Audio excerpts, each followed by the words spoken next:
کرنا اور وہ بدلہ دینے مسکین کا کھانا. فمن تتبع خیرا فهو خیر له، تو جو اپنی طرف سے نیکی زیادہ کرے تو اس کے لیے بہتر ہے. وان تصوموا خیر لکم ان کنتم تعلمون، اور روزہ رکھنا ہمارے لیے زیادہ بھلا ہے اگر تم جانو.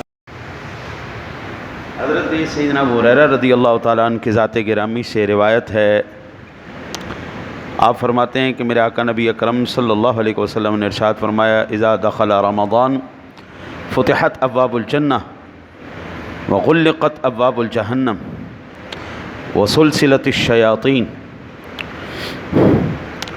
جب رمضان المبارک کا مہینہ آتا ہے تو جنت کے دروازے کھول دیے جاتے ہیں، جہنم کے دروازے بند کر دیے جاتے ہیں اور شیاطین کو زنجیروں میں جکڑ دیا جاتا ہے. ایک تو یہاں سے یہ بات پتہ چلی ہے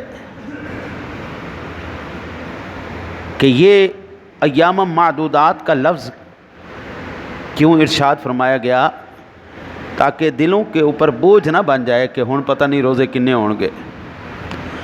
مخصوص ایام ہیں جی، چند گنتی کے دن ہیں، 29 ہوں یا 30 ہوں. اور پھر فرمایا یہ نہیں کہ یہ ہر ایک کے لیے ہی فرض ہے.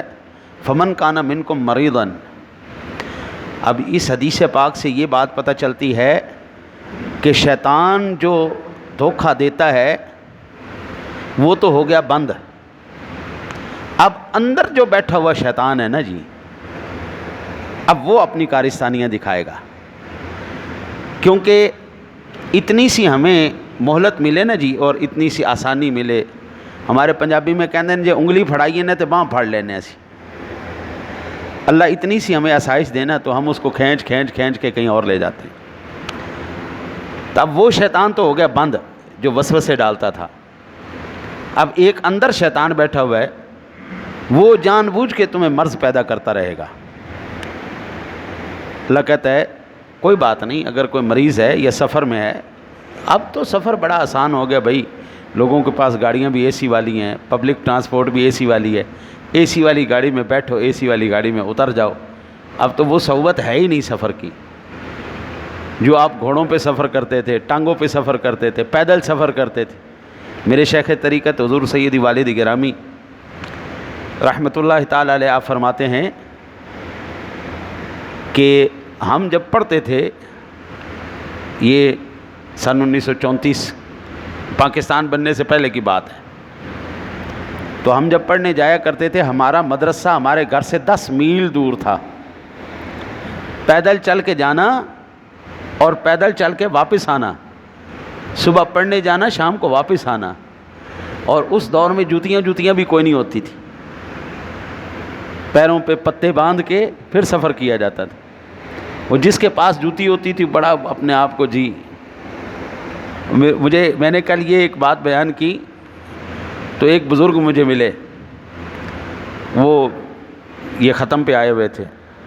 انہوں نے کہا جی میں نے وہ زمانہ دیکھا ہوا ہے. میں نے سب سے پہلے جو ہے نا جی وہ 8 آنے کی جوتی لی تھی. سب سے پہلے 8 آنے کی جوتی لی تھی اور اسکول جا کے اتار کے اس کو سائڈ پہ رکھ دیتے تھے کہیں ٹوٹ نہ جائے. بڑا سادہ زمانہ تھا نا. ہاں جی، وہ ہم بڑا احتیاط کر کے، جہاں پر کوئی پتہ لگنا کہ یہ ابڑ کھبڑ رستہ ہے تو اتار کے ہاتھ میں پکڑ لینا کہ جوتی نہ ٹوٹ جائے. بیٹھنا تو اتار کے اس کو سنبھال کے رکھ لینا. ہاں جی، تو وہ زمانہ بڑا کمال کا زمانہ تھا. وہ پتہ لگتا تھا 10 میل جا کے پڑھنے جانا، 10 میل واپس پیدل آنا، پھر ننگے پاؤں چلنا، پھر گرمی بھی ہے، سردی بھی ہے، سارا کچھ ہے. اب تو بھائی اپنے نوجوان بچے سے کہو نا یار ہے جوڑے پول تو یار کچھ ہے پھڑ کے لیا، وہ کہندا ابا جی موٹر سائیکل دی چابی دے آجے. تو جڑا بڑا کو غریب آدمی ہوئے ابا ہن سائیکل تے لے دے یار، سائیکل کے بغیر سفر نہیں ہوتا. تو یہ وہ علی سفر، البتہ سفر ہی ہے. قرآن نے آپ کو دی ہے اجازت تو ٹھیک ہے. او علی سفر فعدۃ من ایام اخر، اور دنوں میں اس کی گنتی کر لو. مریض کے اندر جو ہے نا نسیان کا بندہ بھی شامل ہے، بھول جانا. جب سے مجھے شوگر ہوئی ہے میرا بھی حافظہ تھوڑا کمزور ہو گیا ہے، بات یاد نہیں رہتی. میرے آقا نبی اکرم صلی اللہ علیہ وسلم کا فرمان ہے اذا نسیا فاکل وشرب فلیتم صومہ فانما اطعم اللہ وسقاہ، جب کوئی روزہ دار بھول کر کھا پی لے تو اپنا روزہ پورا کرے، کیونکہ اسے اللہ نے کھلایا اور پلایا۔ بزرگ آدمی، کمزور آدمی، بیمار آدمی اگر کوئی ایسی کیفیت میں آ جائے تو اس کو یہ نہ کہا ہے تو روزہ ہی توڑ دیتا ہے۔ ہمارا المیہ یہ بھی ہے نا کہ وہ ایٹ پٹو تو مفتی نکل آتا ہے، ہمارے گھر میں ہر ایک مفتی بیٹھا ہوا ہے، آپ پہ ہی فتوے لائی جا رہے ہیں، آپ پہ ہی سارا کچھ چلائی جا رہے ہیں۔ ہم تو پاگل لوگ ہیں، ہم نے 12 سال پڑھا ہے۔ ہاں جی، آپ اندازہ کریں نا، آج جو بھی اٹھتا ہے نا جی، بخاری میں یہ لکھا ہے، مسلم میں یہ لکھا ہے، اے منڈا پڑھ رہے، یہ بھی طالب علم ہے، اسے پوچھو یہ 5ویں سال میں پڑھ رہا ہے، اسے پوچھو اس نے ابھی تک شروع کی ہے بخاری؟ نہیں جناب، پہلے 7 سال صرف ان کو پڑھایا جائے گا کہ بخاری پڑھنی کیسے ہے، اس کے سارے قواعد پڑھائے جائیں گے، سارے اصول پڑھائے جائیں گے، نحو پڑھائی جائے گی، صرف پڑھائی جائے گی، قواعد کا اجرا کروایا جائے گا، اس کے بعد اس کے ہاتھ میں بخاری شریف پکڑائی جائے گی، اس کے بعد ان کے پاس وہ سیاست آئے گی۔ آج تو ہر کوئی جناب مفتی ہے نا جی لگے ہوئے، اس لیے یہ جو عوامی مفتی ہے نا جی، ان سے بچ کے رہا کریں، اور جنہوں نے زندگیاں صرف کی ہیں اور اللہ اور اس کے رسول کی سربلندی کے لیے اپنے آپ کو وقف کیا ہے، آپ ان سے مسئلہ پوچھیں گے تو انشاءاللہ تعالی العزیز آپ کو اس کا فائدہ ملے گا۔ میرے آقا نبی اکرم صلی اللہ علیہ وسلم کا فرمان ہے علی جان فی الجنت ثمانیۃ ابواب فیہا باب یسمى الریان لا يدخلہ الا الصائمون، یہ بھی صحیح بخاری شریف کی حدیث پاک ہے۔ حضور فرماتے ہیں کہ جنت کے 8 دروازے ہیں، ان میں سے ایک دروازے کا نام ریان ہے، اور اس سے صرف روزے دار ہی گزریں گے۔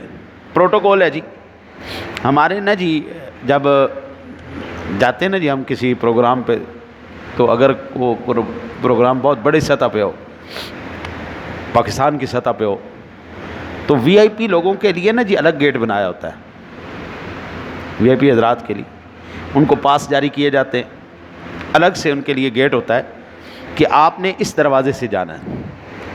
عام عوام الناس کے لیے اور گیٹ ہوتا ہے، وی آئی پی حضرات کے لیے اور گیٹ ہوتا ہے۔ کل قیامت والے دن بھی اللہ تعالیٰ اسی طرح کرے گا، 7 دروازے عام عوام الناس کے لیے ہوں گے، 8واں دروازہ وی آئی پی پروٹوکول ہوگا جی روزے داروں کے لیے۔ جن لوگوں نے اپنی صحت کو نہیں دیکھا، اپنی بیماری کو نہیں دیکھا، انہوں نے دیکھا ہے کہ رمضان کا مہینہ ہے، روزہ رکھنا ہے بس، اور اللہ کو راضی کرنا ہے، تو اللہ تعالیٰ ان کو پروٹوکول کے طور پر ایک الگ سے دروازہ ہوگا، پورا معاشر دیکھ رہا ہوگا، یار کیا منظر ہوگا۔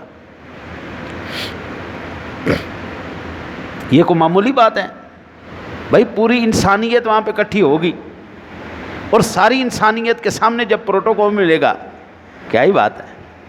میرے آقا نبی اکرم صلی اللہ علیہ وسلم نے ارشاد فرمایا من صام رمضانا ایمانا و احتسابا غفر له ما تقدم من ذنبه، جو ایمان کے ساتھ ثواب کی خاطر رمضان کے روزے رکھے، اللہ تعالیٰ اس کے پچھلے سارے گناہوں کو معاف فرما دیتا ہے۔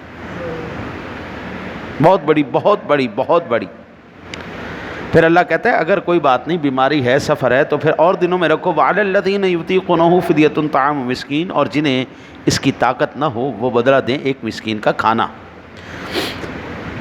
آدمی جب ہو جائے نا جی بوڑھا، یا بہت سخت بیمار ہو جائے، یا ایسی کیفیت میں آ جائے جس میں روزہ رکھنا ممکن نہیں ہے، تو اس کے لیے پھر حکم یہ ہے کہ تو فدیہ دے، طعام مسکین۔ اگر کوئی بیمار آدمی فدیہ ادا کر دیتا ہے بیماری کی کیفیت میں، اور پھر اللہ تعالیٰ فدیہ ادا کرنے کے بعد رمضان شریف کے بعد اس کو صحت عطا فرما دیتا ہے۔ اب چونکہ وہ قید تھی بیماری کی، کہ بیماری کی وجہ سے چھڑوائے گئے تھے اور امید نہیں تھی ٹھیک ہونے کی، اللہ نے اس کو صحت دے دی، اب وہ روزے رکھے۔ یہ بیماری کی حد ہے، صحت ہو جائے، صحت مند ہونے کا اگر اس کو یقین ہو نا، تو یہ نہیں ہے کہ وہ فدیہ دے کے جان چھڑا دے، نہیں، وہ پھر انتظار کرے صحت کا، انتظار کرنے کے بعد جب صحت آئے گی پھر اللہ تعالیٰ اس کو توفیق دے تو وہ روزوں کی قضا کرے۔ فمن تطوع خیرا فہو خیر اللہ، یہ اللہ تعالیٰ کے پاک کلام کا جملہ ایسا ہے جی، جو نیکی اپنی طرف سے زیادہ کرے تو اس کے لیے بہتر ہے۔ اس میں ایک معنی تو یہ ہے کہ بھائی صرف یہ نہیں کہ ایک روٹی 2 روٹیاں اور سالن دے کے اٹھا کے دے دیا اور بس ختم ہو گئی جی ہماری لے گئی، ایسا نہیں کرو، تھوڑا سا زیادہ دو، اللہ کے نام پہ دینا ہے، تھوڑا سا دل بڑا کرو، اللہ کے نام پہ دو۔ وَأَن تَصُومُوا خَيْرٌ لَكُمْ، ایک تو معنی یہ ہو گیا، دوسرا معنی یہ ہے نیکی بھی کرو، کسی کو کھلا بھی دو اور روزہ رکھ بھی لو، دونوں کام کرو، نیکی بڑھا دو، ہے نہیں۔ وَأَن تَصُومُوا خَيْرٌ لَكُمْ إِن كُنتُمْ تَعْلَمُونَ، اور روزہ رکھنا تمہارے لیے زیادہ بھلا ہے اگر تم جانو۔ میں نے ایک چائنیز بندے کی نا جی، وہ ڈاکٹر تھا، اس کی میں نے ایک تحقیق پڑھی۔ وہ کہتا ہے جی کہ ہم نے ساری زندگی انسانیت کی بھلائی کے لیے اپنے آپ کو مقرر وقف کیا ہے، ہم نے نا کینسر کا علاج تلاش کر لیا ہے۔ اس نے کہا کہ ہم نے کینسر کا یہ علاج تلاش کیا ہے کہ 12 مہینوں کے اندر آدمی صرف 1 مہینے کے لیے 25 دن کے لیے 12 گھنٹے صرف بھوکا پیاسا رہ لینا تو اس کو زندگی بھر کینسر کبھی نہیں ہوگا۔ میں نے اس کی جب یہ بات سنی نا، میں کہا سبحان اللہ مالک تیری عظمت کے قربان جائیں، 25 دن نہیں 29 دن یا 30 دن اللہ تعالیٰ نے پورا مہینہ ہم پر روزے فرض کر دیے۔ یہ تحقیق سامنے آتی یا نہ آتی، ہمیں اس سے غرض ہی کوئی نہیں، ہمیں غرض ہے اللہ نے حکم کر دیا بس۔ آپ دیکھ لیں کہ عام انسانیت کے مقابلے میں مسلمانوں میں کینسر کی شرح بالکل مائنر سی ہے، دوسرے لوگ زیادہ وہ اس کا شکار ہوتے ہیں۔ اللہ تعالیٰ رمضان شریف کی برکت سے ہماری جتنے بھی فاضل مادے ہیں، بیماریاں ہیں، وہ کمزوریاں ہیں، وہ ساری کی ساری دور کر دیتی ہے۔ یہ قرآن، یہ رمضان شریف کی برکت ہے۔ اللہ سے دعا ہے اللہ آپ کو مجھے عمل کی توفیق عطا فرمائے۔ اللہم صلی علی سیدنا و مولانا محمد و بارک وسلم۔